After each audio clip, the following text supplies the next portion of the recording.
Hi, I'm Yaki. I guess the film I have this year is called Dawn. I was here, I think I was at the VideoFest 3 years ago with a film called Katrina's Son. And so I'm just happy to be back. You know, I've been in the Texas show a few times actually. And I love the VideoFest. It's a pretty cool festival. And it's just cool to be back with a film that me and my wife collaborated on. This is our first time really writing anything together. So, yeah, that's me. I'm Michaela Gibson. Like he said, we wrote Dawn together. It was my first time actually writing a screenplay. I've written and published short stories and poetry and plays. I'm comfortable with that. So this is my first time, doing a screenplay. And so I'm really excited and ecstatic about how well it's been doing lately. I'm also a star in the movie. I play Dawn. That's pretty much it. I was in Wolf. We worked a lot together. We're married, if you didn't know that as well. So yes, we collaborate a lot together, and we're still married. Yay! I'm Mark Aaron Sharon, director for DESCANSO, Means a Place to Rest. This is really weird having everything pointing at me. I spent my career behind the camera, the side of the camera. I work inside cameras, so it's really odd being here. So if I start babbling, just hit me in the back of the head or something. I'm right here. I'm excited about this project coming to Dallas VideoFest. We tried to get it in last year, but wasn't quite ready yet. So we decided now it's ending its journey here instead of beginning. So, and we're excited to be part of the Texas show. I think that's where it's at. Yeah, cool. Okay, tell us a little bit about your film. I mean, tell us about your film. Well, it's tough to go into too much detail. It's only 4.5 minutes long, so if I give you the synopsis, that's it. But that's really not it. Yeah. Actually, that is what's funny about the piece. Is as simple as it is. It was fun working on it because so much of it changed in the edit, and so much more happened that I didn't expect. I think there's a second story hidden underneath, but I don't know. There's definitely a movement to it that I didn't expect. Because it's kind of a narrative, but Yeah, it's a story about a moment that happened to me many years ago while I was stuck in traffic and looked over and saw some woman with a descanso. That's the roadside graves. That's what we call them in Texas, but Mexican. They're known as descansos in Mexico or wherever. And I don't know. It was.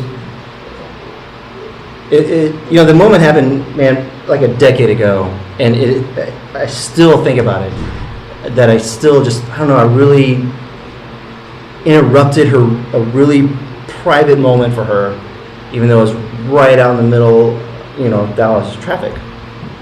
And I was like, man, I couldn't stop thinking about it, and it's like, I want to make this short film, and I wrote I think it was a 4 to 6 page script initially, and I gave it to my producer friends and my DP Hutch, and we were talking about it. Hutch wanted to do Super 8 with it. I mean, I've always wanted to do a Super 8 project, Super 8 film.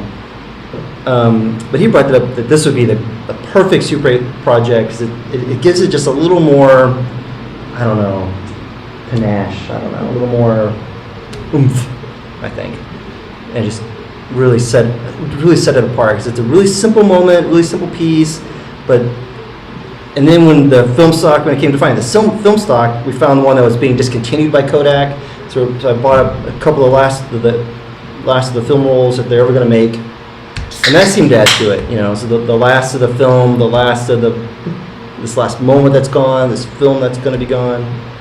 The bridge we shot it on, you can't go there anymore. And all this, I don't know. It all added up to a great little 4.5 minute piece. It's how long did it take? It took me longer to describe it than No, but it's good to know all those little behind the scenes. which has been fascinating about the I don't know. There's a lot. If you watch it, I don't know. Come watch after the fest and then come talk to me, because I think there's a lot more going on to it than I'd ever wrote, I ever intended for, and I don't know. I'm really pleased with it. I mean, did you know? I mean, you knew that was the last of the film stock. And but did you know that was the last basic use of that bridge, or? No. And it was funny is that at one point I was going to do like reshoots or get beauty shots of it later, and I come back and they're tearing it apart. So I was stuck with that. But whatever. It worked out. It probably saved me a lot of money that they decided to tear it up. But it's kind of interesting how, because to me it's about this woman who's spending these moments with somebody who's no longer here, and using all of those elements that are actually no longer here with it. Yeah. As well. So, but the moment that stayed with you for 10 years, I just find that fascinating. Yeah, good. Yeah, it's hard to. Yeah, I couldn't get it out of my head. So I had to finally make peace with it. Mm-hmm.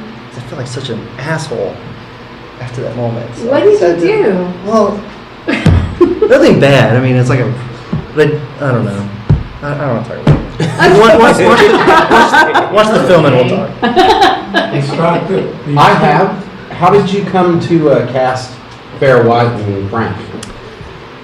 Well, I've known Fair and Frank for a long time, and I wanted people to watch this, so I better hire some, named actors. At least, I mean, out here they're top notch. I think they're top notch wherever they go, but out here they get real recognition. I could afford them, but they're great friends of mine, and I knew they would bring, a missing quality. There's no dialogue. There's no, it's only 4 minutes. There's only so much you can do, but I knew that I could trust them to, really give me something. Well, that car is actually Frank's car, isn't it? Yes, I think so. I can't remember. We had a choice of a bunch of beater cars, including mine. I think we we ended up with his, yeah. I would just call Frank's car a beater car. Yeah. It's in better shape than mine. So. Gordon? The stock that you wound up actually shooting it on, was it Super 8 or 16? The Super 8. What Super 8? What camera did you use? Oh, what is that French camera? The Belleau, we got from Texas Micro Cine, Brock Epstein, TexasMicroCine.com. Was it a new camera or an old No, camera? it's an old one. It goes back to the '60s, and that camera actually had some issues, which we fixed. But Bolio? I'm sorry. Is it the Bolio? I used to shoot like the Super 8 and stuff. Yeah, how do you say it? Belleau, Bealieu, something. I don't know how to say it, but Bolio. it's French. I can never. So did the film come in a Super 8 cartridge? Mm-hmm. The same old style? Yeah, same old Kodak Super 8 cartridge. And they still do make some Super 8 stocks, but they discontinued this Ektachrome. Is that what we ended up using? It wasn't a Kodachrome 40 that they discontinued. No, it was. Oh man, where are my notes? I got to call my DP. I still have a few cartridges left now. I think it was Kodachrome. I think it was. Yeah, I think you're right. Yeah. Standard daylight stuff. Yeah. Yes. You're right. How many cartridges did it take? We ended up shooting 3 cartridges, but I bet I could have gotten away with like 1. If I had really planned it out. Because they're 3 minutes each. Isn't it? Yeah. But But I mean, you know, and there's, I mean, you see the film. There's a lot. I mean, it looks like it's Super 8. I kept all the graininess. Like, you know, the lens had some mold in it. We kept it. You know, yeah, and you That can, was actually on the lens. Yeah. It always shows up in the. yeah, and you can see, you know, I kept all the stuff like when you're exposing the roll, and you know, and you can see the film thread at some points, you know, and it's like there's all these mistakes that Super 8 film makes, but you gotta go with it. Were the whiteouts done in post, or was that the actual end of the film? Oh no, that's in the film, yeah. And there's a few of them. Whiteout, Yeah, when it goes to white, yeah, that's the film, yeah. 'cause that's what, I remember that's what it would do, and I said. Yeah, oh, yeah. Cartridge with whiteout. I think the only real technical thing I did and in post was to slow that down. Actually, there's a lot of really cool frames, you know, where there's, you know, it's half overexposed. There's a, you know, sun, you know, blurred there, whatever. It's like, man, that's awesome. I love that. So I slowed it down, and it kind of ended up, you know, So fitting into the Did thing. you rent the camera or buy the camera? Brock owes me some favors, so he let me borrow it. Cash in shit. Yes. Well, it's very cool. That's how you make movies. Yeah, I mean, I can't wait. We were talking about doing a 3-part, but now I only have a few cartridges left, and they quit making the film, so I don't know. Maybe we'll just get a 2-part. When you were on the Trinity, was that Hutch in just a canoe? I mean, Yeah, my friend Roy Metcalf, he's an avid Trinity River explorer, and he took us out in his canoe, and it's all 3 of us, and it's boy, that was a fun day. There are parts of the river. I mean, you know the Trinity. You know, there are parts you can't go down. There are parts that you can't. And you know, I almost lost a shoe in the mud. You know, it's half the time we're dragging it, you know, through this. You know, I don't know how I ended up without getting a snake bite, or you know, Breathe. How did you breathe? yeah, oh yeah. Actually, it was one of those rare moments when, like in the spring, when the Trinity is really kind of nice, you know. Flowing. Yeah, still flowing. There's the parts of that that were actually flowing, and it's actually, you know, that river could really be really nice. But We're hoping. yeah. So was the bird part of? I mean, did you want to find a bird, or was that just happenstance? That's funny. When I went scouting the locations, that wasn't the official first location. That isn't how I wanted to shoot it at all. Initially, we were going to do it in Dallas traffic, but you know, God, coordinating all that, just thinking about it gave me a headache, and then we would have to do it digitally. Just so, anyways. So I scouted locations, and I saw that bird there, and I was like, man, this old heron. I guess you're talking about the heron, or is it egret, the white ones? I don't know. Egret. The egret, yeah.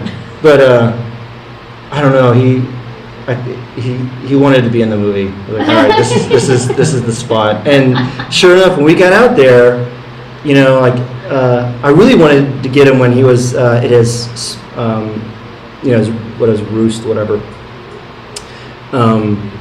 But he was too shy when it came time to roll.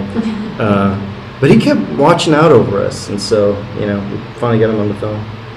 But and it worked.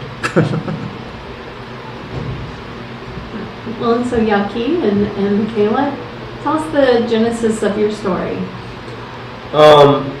So Dawn is the story of a woman who is recently released from prison, and her struggle to basically readjust to life on the outside.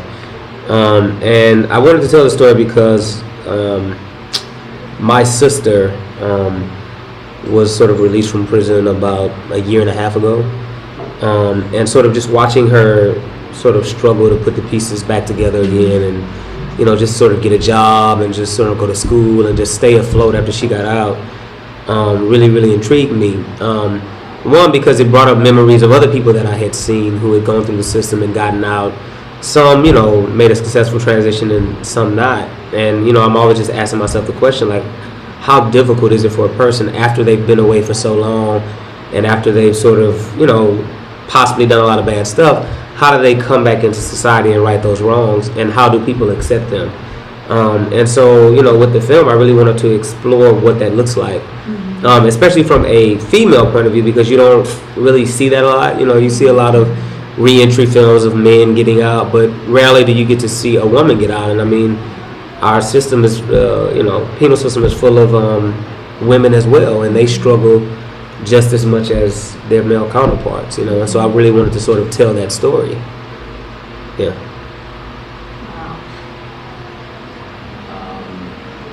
Hi.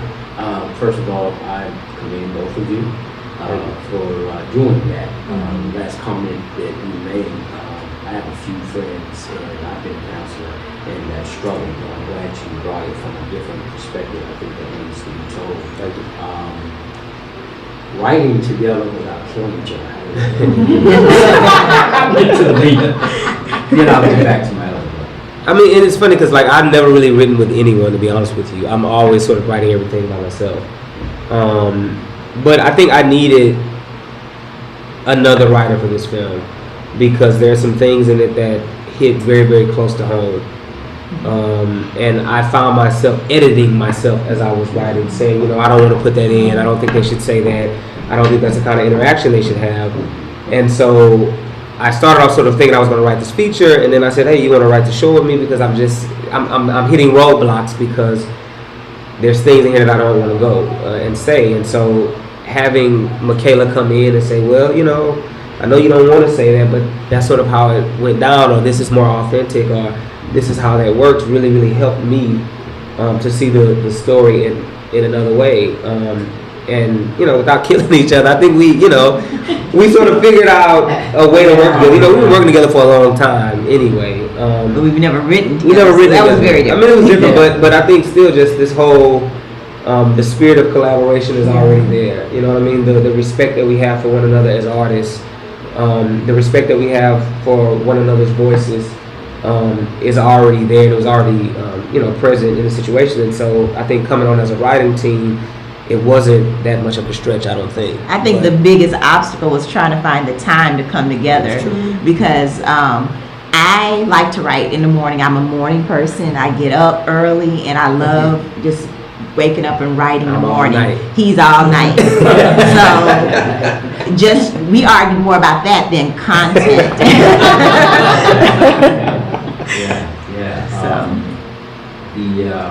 I watched it all night.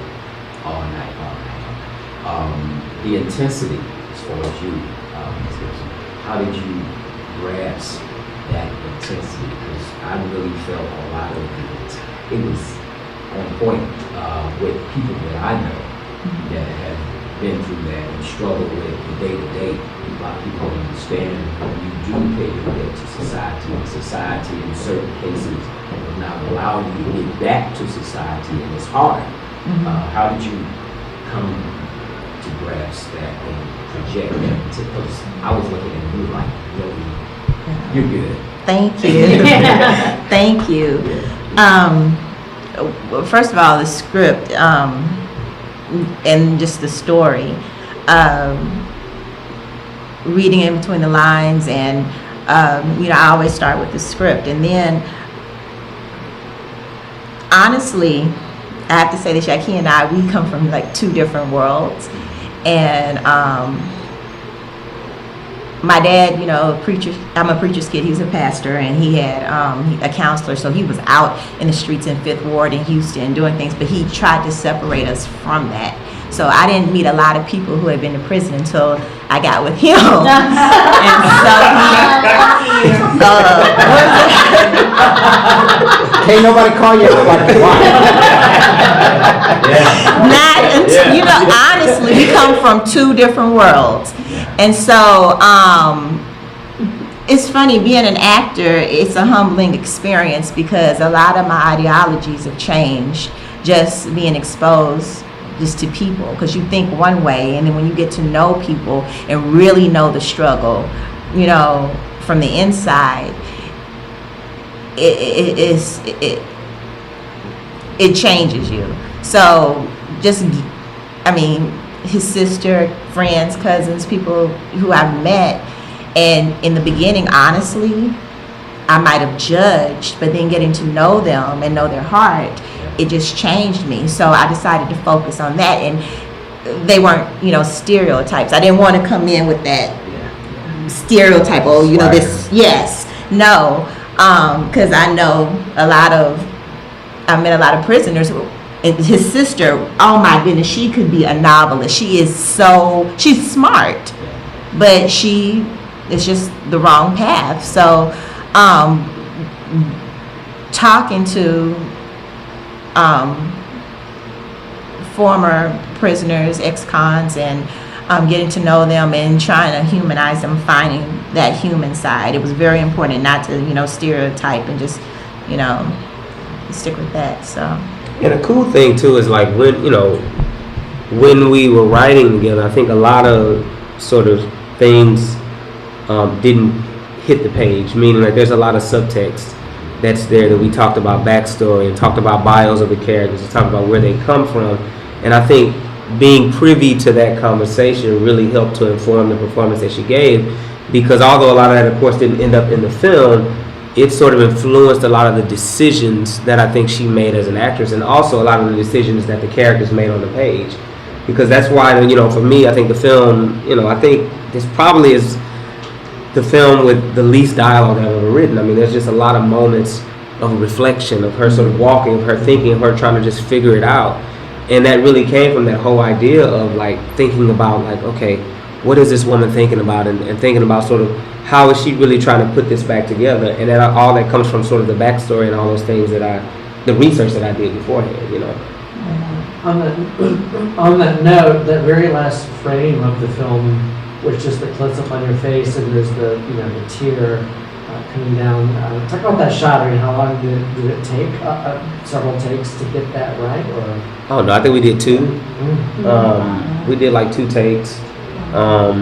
Again, I think we spent so much time talking about the character that there were just certain things that I could say to her that would get her in the headspace at that moment, sort of speaking about the journey, and again, sort of talking about some of the people that, I've been around, or some of the experiences that I've been around. And I think being able to, say that to her, it helped her sort of pull those emotions out, Is there anything specific based on your sister's experience? I mean, did she actually look at the script and say, oh no, that's not right, or?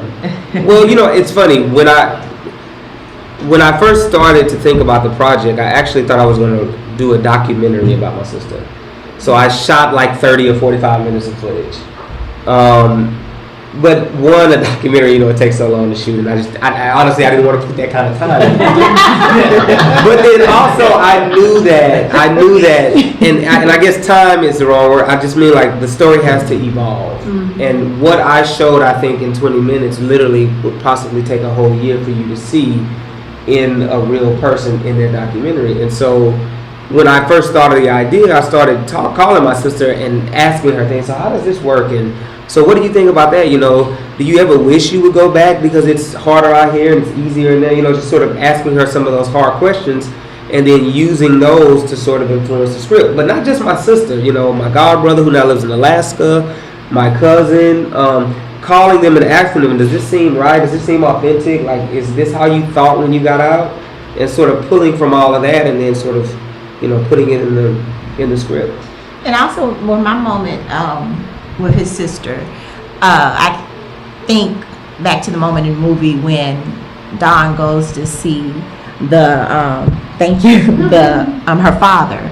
I remember having multiple conversations with his sister and her being kind of amazed with my relationship with my father, and seeing, she can be hardcore, but she's exposed herself to me. I mean, she's this sensitive, beautiful woman, and that moment in particular, it was really important to show that side, that longing for a relationship with the father, and just being that daddy's little girl. Because just when I was telling her about how my dad would buy me candy and flowers on Valentine's Day when I was in 2nd grade, you could just see in her face how it's like, whoa, like she wanted that.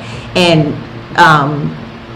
you know, that was important to me. I mean, not just being a prisoner, but also a woman, you know, finding that side of her. Because I think, especially, you know, in media, we tend to stereotype, you know, women as being just as hard and tough as, you know, but in those quiet moments, especially in what I've experienced talking and in my research, you know, they're human. They still have that soft side and that sensitive side, you know.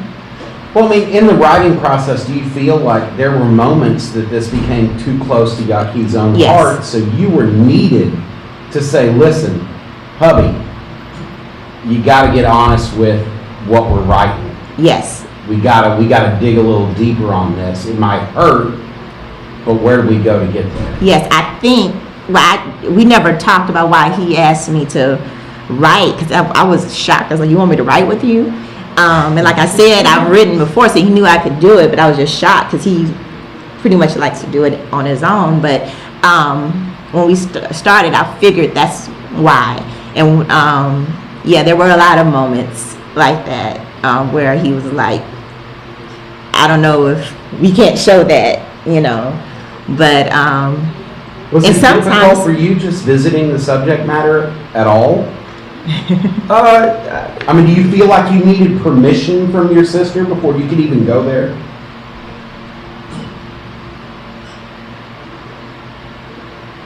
Not permission, but maybe like a blessing, saying that it's okay. You know what I mean? And to be honest with you, like, I think it was difficult for me because it was like happening in front of me. It wasn't like I was like recollecting something that happened 3 years ago. My sister got out in July of last year. We were shooting in November, so I started writing in August. So I'm watching this sort of happen as I'm writing it. Mm-hmm. And the scary thing about the whole thing is that there were things that I wrote in the script that ultimately ended up happening. They had not happened yet. And I sort of watched them happen after I wrote them. And so it was very scary, but I just think overall it was like, how much do I want to tell? Like, how much sort of family stuff do I want to put out there? You know what I mean? Mm-hmm. And yeah, I guess a blessing of saying, yeah, it's cool. And I think I never really asked her that, but I think by me calling and just asking questions about the script and then having her sort of answer them, that let me know that I think she was okay with me writing this. Same thing with, like I said, my cousins and my godbrothers. Like, when I would call them to ask them a question, I wasn't like saying, hey, I need for you to give me permission to write the script. However, the fact that I'm asking you to answer questions for me and you say cool, and I'm letting you know I'm writing a film about that situation, the fact that you don't like want to strangle me or something, you know what I mean, that lets me know that you're cool with me doing it. Yeah. What about my favorite scene was the scenes you had with Liz in the hotel that you were working with. Yeah. And the reveal about her past basically is revealed by her reactions to what you're going through. Can you talk about, in writing this, like those sequences? Because the family ones, I think, there's pure emotion. Where did that kind of arc come from? For me, I felt like Dawn needed an ally. She needed somebody who she could look at and in many ways see like the possibilities of what she could become if she stuck with it, if she, you know what I'm saying, got that job, and even though it was going to be hard, she worked it, even though she couldn't get in school right off the bat, if she just struggled to get through it, even though her son rejected her, if she just at least tried to keep going, she needed to see like, this is what could happen if you do that. And the fact that Lupe identifies with her, I think makes Dawn comfortable. It makes her feel like I'm not the only one that's going through this mess at this time. And I can vividly remember, like, when my sister got out, you know, her having some of those relationships with people who were like, no, you wanna stay away from that, but you wanna do this. You don't wanna go back here, but you know, you should do this in order to stay on the, you know, clean and narrow path. And so I think I wanted to show that relationship and show how that relationship evolved. Because, you know, I think even with like my, you know, cousin, for example, you know, he's out and, you know, he calls me a lot, you know, we talk, we text, and I realize that he's sort of doing that because he, you know what I mean, he wants to be around somebody that's positive, that's sort of doing something that, you know what I'm saying, that has something going on. And it's hard if you're not around that, and if you're around the people that you used to be around, it's difficult for you to stay out of trouble. And so Lupe really represents the hope of what Dawn could become. And then of course that pink card represents Dawn's past, and she's stuck in the middle. Do you mind if I ask them what the tear means? I mean, go there? I mean, is that a positive tear or a very negative tear? At the end, everyone asks that. I don't like to say what it is. I love, that's what I love about, if you're familiar with all of Yaquis's film, he's pretty much, he leaves it open, you know? But I mean, the fact that it is open, I think the tear is a tear of, I think, ambivalence, to be honest with you, because I don't know if she even knows. I don't know if she knows, is she going to jump in that car, is she going to go back home? Is she going to go back to that hotel with Lupe, or is she going to go back to the streets? And I think in that moment, her standing on that corner, yes, this is where I feel comfortable. Yes, this is where I can jump in the car with my friend and go back to that old life. However, it's paining me to even think about doing that, because I realize everything that I'm giving up. So when that film fades to white and she's still standing there and she fades away, it's like I'm asking the question, like, so what do you think she did? Yeah. And also I think she's asking the question, where should I go? Because I expected those two lights at the end to be that Mustang. I liked that it didn't, because it was going to be different than the other films. But you know what I'm saying? Like, I loved the imagery and the way that you use lights at the end, and those two lights come up and you can tell it's a car. I was almost expecting it to be that Mustang. But it wasn't. Oh, yeah, I know, it might have been, you don't On the end credits, you thank City of San Antonio. Is that where you shot it? Yeah, we shot all in San Antonio. Was Incarnate the school? What was y'all shot the exterior of the school? Oh no, that was St. Philip's. Okay. It's a community college in San Antonio. Pretty fancy. Are you based in San Antonio or here? I'm here, but I'm from San Antonio, so I shoot everything. And then my producing partner, Ralph, is from San Antonio too. So we shoot everything there, for the most part. I mean, I just shot one hit a quarter and we shot it here. So. I know. How integral is Ralph to your process now? Ralph Lopez to your process? Yeah, I mean, you know, me and Ralph have been working together since High we were school. 15. And to be honest with you, that's sort of my right-hand man, you know. Is he truly your number one fan? Of course he is, right? You know, Ralph and I argue about that all the He said time. she is, he said no. I know, and then he's like, that's my best friend. I'm like, he's my You best know, friend. I think the thing with Ralph, I think, you know, as an artist, you always sort of need that person. For me, you need that person who you can call and vent to. You need that person who challenges you. You need that person who can really get you what you need to be creative. And Ralph is that guy. I mean, anything that I need, you know, Ralph, hey, I need us to blow up this building. He's going to try to figure out how to make that happen so we can shoot the movie. You know what I mean? Makes the Because he wants to make impossible sure that I'm able to create Yeah. the kind of art that I want to create. And, yeah, I mean, he's very, very valuable to me and means a whole lot to me, not even as a filmmaker, but just as a friend. You And know, it's we've been amazing. friends for 15, 20 years. Watching them work together, it's intense sometimes, you know. Yeah, we argue. They argue, but then they're like, Shit, I ain't gonna lie, I got love for you Right. because of Ralph. Being in Austin, being near Ralph. There was one guy recently, oh, man, you gotta check him out. Hey. And then I get Kelvin on the other side. Man, I'm with him back. Cross brothers. Speaking of the credits, I noticed that you had Lizette, one of your shooters. What's it like when you're a teacher? What's it like having students and being not only an example, but they get to work and they get experience? I mean, why make that choice, I guess? I always say this. It's like I can only teach you so much in the classroom. You know, I can teach you the right way to do it and teach you out of the book and sort of talk about my own experience. But honestly, until you get on set with me and you see me in action, you won't really know if I even use this stuff that I'm telling you. You know what I mean? Mm-hmm. And for me, I just love having the students on set because one, again, it's an extension of the classroom, so I'm able to continue to teach them. But also, you know, they challenge me, you know, and sometimes having eyes on you of people who you said, this is the way you have to do it, it makes you do it that way. Oh. You know, seriously, even if you want to cut corners, you're like, hey, man, I can't do this in front of you. That I do this right. And then also just giving them that experience. I mean, the fact that they're working with like Yuta and Ralph and these people who have sort of been out in the industry working for a long time, it really, really gives them that exposure and that experience so that it's not just I went to film school and I stayed in the classroom, but I went to film school and I actually got on set and I had on-set experience and I got to like meet people who could potentially help me in my career after I leave school. Got a weird question for you. Ask it. You've done colors in the past, or at least colors have popped in your films. There's a lot of red hair. In what? In Dawn? The mother character, the girl at the college, and I mean deep, like, red hair, not auburn or anything. Is that Wow. something you just threw in, or am I? You're gonna laugh when I say this. So I'll just say it. So when we got to set the first day, it was time to put the wig on the mother, and her hair was too big for the wig that the hairstylist had designed. So she literally took her wig off and put it on the mother. So that's how it happened. It's not there, her hair is all over her head, but I mean, she was just like the sacrificed her 72. hair. That's cool. That's what Yes, Sean. So no. Yeah, I didn't even think about that until you said I figured it was something deep. No. It's not deep this time. Wants to win another award. Magic moments. Magic moments. Best hair in the movie or something.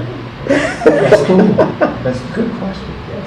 Well, we've God, got we about always 7 swoop in minutes with the left. good questions. So, well, you guys kind of talked a little bit about being in the Texas show, and I'd like for you to talk about being at the South Dallas Cultural Center on Tuesday, you said? Mm-hmm. Right. So just talk about how you feel about being in the Texas show, and then with Dawn also playing the second time. Okay.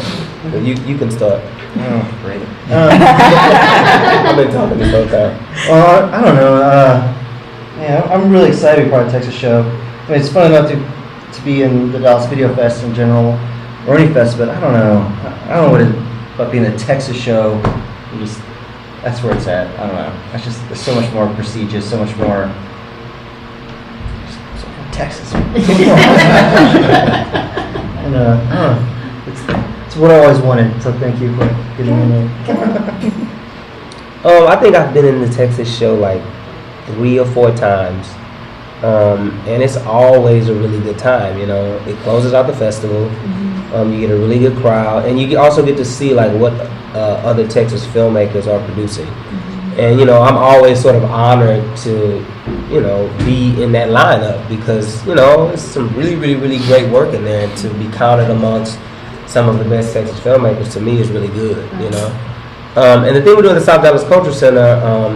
I think Tuesday night is really sort of I don't want to say it's a setup for Wednesday, but in many ways it's an introduction for what's going to happen on Wednesday, which is Charles Burnett. And we're really, really excited to have Charles Burnett coming here to talk to the youth filmmakers, to show, you know, I think one of his best films, you know, Killer of Sheep, and then to sort of talk about the making of that film and the struggle that he went through in making that film, and also more broadly about the LA Rebellion and the Los Angeles School of Black Filmmakers. And I think it's going to be really, really good for the community to come out and really meet him, because in many ways I think Charles, in my opinion, is one of the forefathers of sort of black independent cinema. I think he influenced Spike and John and all these people that came after him because of what he was able to do at that time. You know, I mean, he was able to make a feature film as a graduate student at UCLA with no money. And make one that has been very, very successful, made one that I think really has gone down as one of the best films like I think ever made. And so to have him come into our community and really talk to us and share his wisdom and his knowledge and sort of, again, his process, I think is going to be really, really good for all of us. And I also wanted to, like, do other film fests and other parts, like, is there a Massachusetts show? I mean, yeah, it's like that would not be. When I was in the Navy, the dudes in the ship used to trip out more about the fact that my mom would send those HEB Texas chips. Oh yeah. And they were like, who the hell makes chips out of their own state? Only Texas.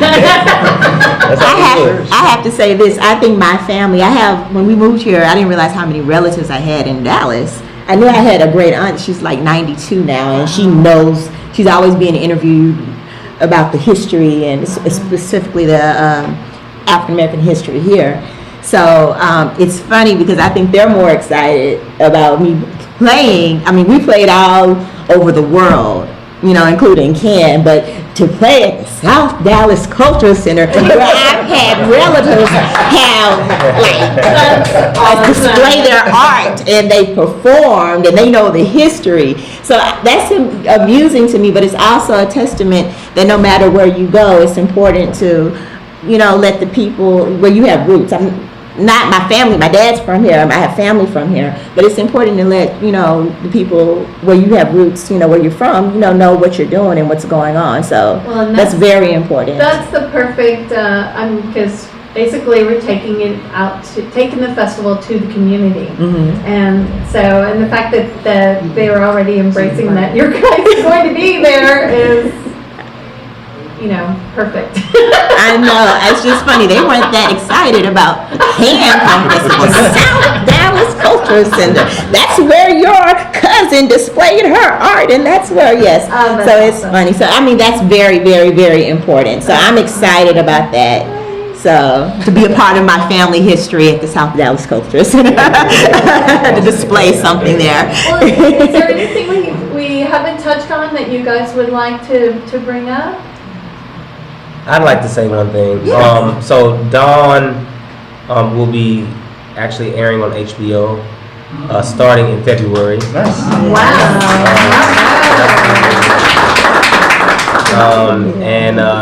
This is really, in many ways, this is really the beginning of our festival run. We just started was it June or July? So hopefully we'll screen in a lot of places. We're screening in London, I think, next week. And then also, can I talk about my other film real quick? Yes. I just shot another film. I'm really excited about this. Oh, I'm excited about that one. Shot all on the iPhone, called One Hit a Quitter, and it is about internet violence.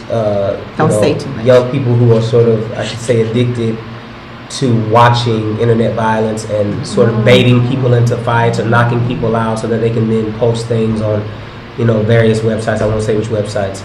And sort of how that sort of escalates when they don't have anyone to basically reprimand them for their actions. It really pisses me off. I usually can watch his work Are you and talking about trolling?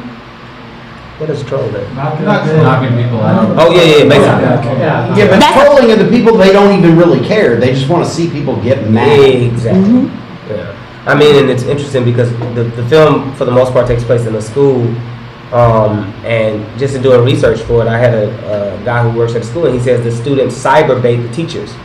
So what they do is they egg the teachers into a fight, and then they have their friends start shooting at the moment that the teacher sort of either fights back or tries to restrain them, and then they sort of use that against the teacher at some point.